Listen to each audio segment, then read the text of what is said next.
Bueno, ya tenemos en la línea al abogado Gumecindo García Morelos. Él es abogado constitucionalista y ya ha estado en este programa. Tú recordarás, Tim, y nos hizo el favor de pues, compartir su opinión sobre lo que está sucediendo, que no podemos dejar desapercibido y no podemos dejar de largo esto que puede cambiar. Ya de hecho ya está cambiando el régimen del país, pero lo que pasó hace un par de días con esta iniciativa que presentó Adán Augusto López, quien es pues, prácticamente el operador de todo esto, y aunque dice que no se lo consultó a la presidenta Claudia Sheinbaum, yo creo que sí sabía, ¿no? Porque se trata de una iniciativa que incluso se le denomina ya como supremacía constitucional, que significa pues prácticamente bloquear cualquier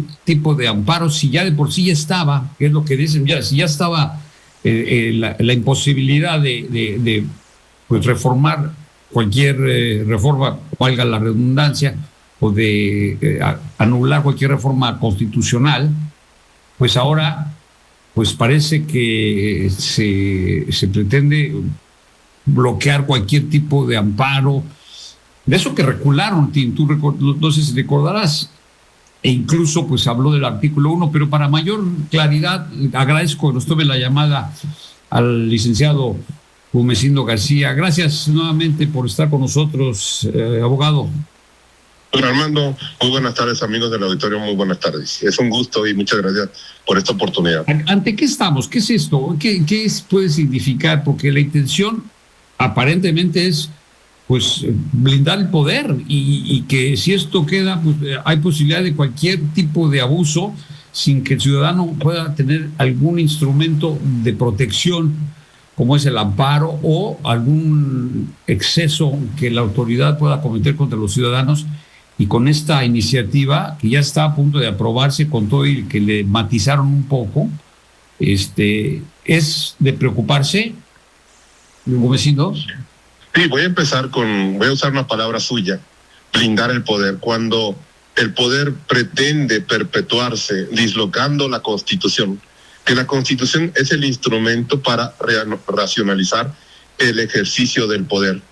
Y el poder no puede llamar soberanía cualquier acto que en verdad sea un acto autoritario. Y estamos frente a una práctica autoritaria, sobre todo cuando ya quedó demostrado en una iniciativa presentada en el Senado el martes pasado, justamente el día de conmemorar la primer constitución de nuestro país, en Apatzingán, Michoacán, en 1814, el decreto para la libertad de la América Mexicana, donde participó el siervo de la nación. Entonces, yo creo José María Morelos, tu pariente. Sí, sí.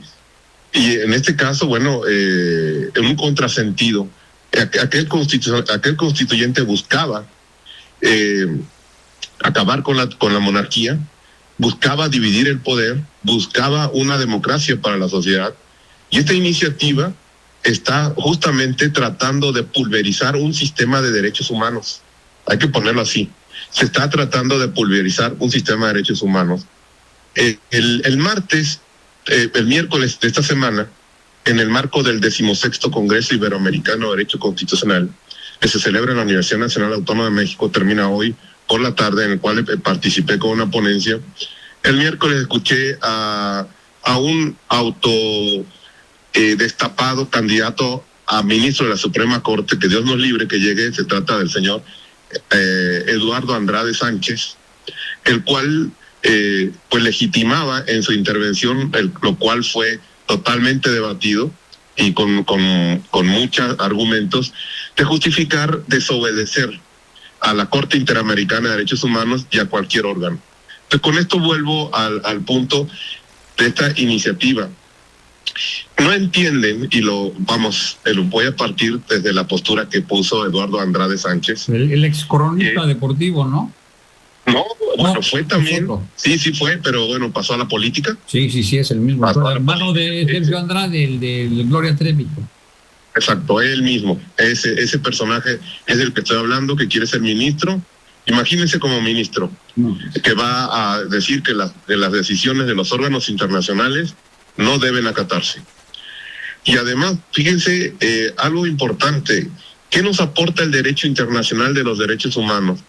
Voy a dar algunos ejemplos para no perdernos en este punto, pero sí es importante resaltarlo para entender la magnitud de lo que se pretende suprimir de la Constitución, que muchas luchas, mucho trabajo, muchos debates costó que en 2011 se incorporara esta cláusula modificada con una de las reformas que aplaudió el pueblo de México. No había ningún disidente sobre la reforma. Hoy estas reformas habemos muchos disidentes porque se pone en peligro la República. Bueno, los tratados internacionales es derecho nacional y es además de jerarquía constitucional. Y el derecho internacional aumenta la esfera de derechos y libertades de las personas. Voy a poner algo muy, muy importante. Cuando México suscribe la Convención para eliminar toda la forma de discriminación contra la mujer y suscribe la Convención de Belém do Pará, que es la Convención Interamericana para prevenir, erradicar y sancionar la violencia contra la mujer. Gracias a estos tratados internacionales, gracias a estos instrumentos, la condición libertaria de la mujer en el país aumentó. Se tuvieron que derogar disposiciones del Código Civil, del Código Familiar. Tuvo que elaborarse un marco jurídico como es la Ley General para garantizar una vida libre de violencia a la mujer, la Ley General de Igualdad entre la mujer y el hombre. Entonces, sí ha habido un paso muy importante. Y también la condena que tuvo México por el caso de las muertas de Juárez, mejor conocido como el campo algodonero, se modificó mucho para que la mujer fuera reivindicada en su dignidad y en la libertad. Entonces significaría que quitando los tratados internacionales, porque eso significaría dos desastres democráticos y republicanos para el pueblo de México. Uno, el prohibir que se pueda inaplicar una norma por ser contraria a los tratados. Estamos hablando de un sistema interamericano, de un sistema universal de Naciones Unidas, con lo cual la esfera de libertad de las personas quedaría pulverizado. Por lo tanto, mujeres, niños, personas con discapacidad, adultos mayores, migrantes. Es decir, el derecho internacional lo que hace es fortalecer los derechos humanos de los grupos vulnerables y también acceder a vivienda. Es decir, lo que mandaten los tratados serán desobedecidos dándole privilegio a una ley, porque están blindando también las leyes del Congreso de la Unión, de las legislaturas de los estados, y también esto implicaría un desacato, y esto implicaría una contravención a las reglas del derecho internacional. Y hay un principio importante, pacta sunt servanda. Un Estado no puede invocar prácticas de derecho interno para incumplir obligaciones de carácter internacional. En pocas palabras, pues sí, adelante, Tim. Entonces, por ejemplo, yo vi a este señor cuestionando los alcances de la decisión de la Corte Interamericana. Por ejemplo, el caso Daniel García Rodríguez y otro contra México, de abril del 2023, donde ordena, por primera vez en la historia constitucional de México, la Corte Interamericana ordena suprimir 2 restricciones de derechos humanos que contravienen el derecho internacional, puntualmente a la Convención Americana sobre Derechos Humanos, como fue el arraigo y la prisión preventiva oficiosa. Ambos se consideran disposiciones arbitrarias que afectan la libertad personal de los individuos. A ver, Tim, sí. Por lo que entiendo, de lo poco que entiendo, hubo la iniciativa esta para modificar una serie de artículos. No recuerdo los números más que el del número 1. 105, 103. El artículo número 1, por lo visto, lo que hace en el artículo 1 es proteger exactamente en relación a que también tienen preeminencia los tratados y los convenios y los derechos humanos que estén en otro tipo de decretos o de decretos, sí. Entonces, ese que en específico habla de eso, parece que a los legisladores les pareció suficiente eliminar eso que ya habían planteado para que nosotros creyéramos que con eso ya se estaba respetando toda la parte de los derechos humanos, y siguieron adelante con los otros artículos. ¿Es un engaño? ¿Cómo la vemos ahí? Bueno, en síntesis, esa es una violación a los principios democráticos y republicanos. Y por supuesto también es una violación a las reglas del derecho internacional de los derechos humanos. Ustedes, nosotros, todas las personas, grupos, colectivos del país, y sobre todo aquella más de la mitad de nuestros compatriotas que viven en extrema pobreza, esto es Coneval, es decir, son datos que hay que tomar, que esa realidad. Se disminuyen sus derechos. Gracias al derecho internacional se mejoran las condiciones de vida de las personas y sobre todo de los grupos vulnerables. Con esto también, y hay otra cuestión que me extrañó mucho durante 6 años y lo que va corriendo. Si se dice que es un partido de izquierda, ¿por qué no ha ratificado el protocolo al Pacto Internacional de Derechos Económicos, Sociales y Culturales? Estoy hablando de los derechos sociales. ¿Por qué en el sexenio que terminó y en lo que va no hay la intención de ratificar? Esto significaría que una persona, un grupo de personas donde se violan sus derechos humanos de carácter social, podía denunciar al Estado mexicano ante estos órganos. Yo creo que no hay una congruencia y esto repercute de manera grave. E insisto, los tratados tienen un mecanismo para denunciar, pero hagamos una historia. ¿Qué países son los que han denunciado los tratados? Es decir, han renunciado, han dejado de ser parte del sistema de demandas contra órganos internacionales? Pues vamos a ver al gran dictador de América Latina, Nicolás Maduro. Maduro fue en su gestión de los países que denunciaron los tratados y han colocado en su máximo tribunal, que es una sala constitucional, en el Tribunal Supremo, una serie de políticos con título de licenciado en Derecho, los cuales han menoscabado la aplicación e interpretación de un sistema constitucional en ese país. Por lo tanto, además, el artículo 1 de la Constitución es la cláusula de apertura al sistema de derechos humanos.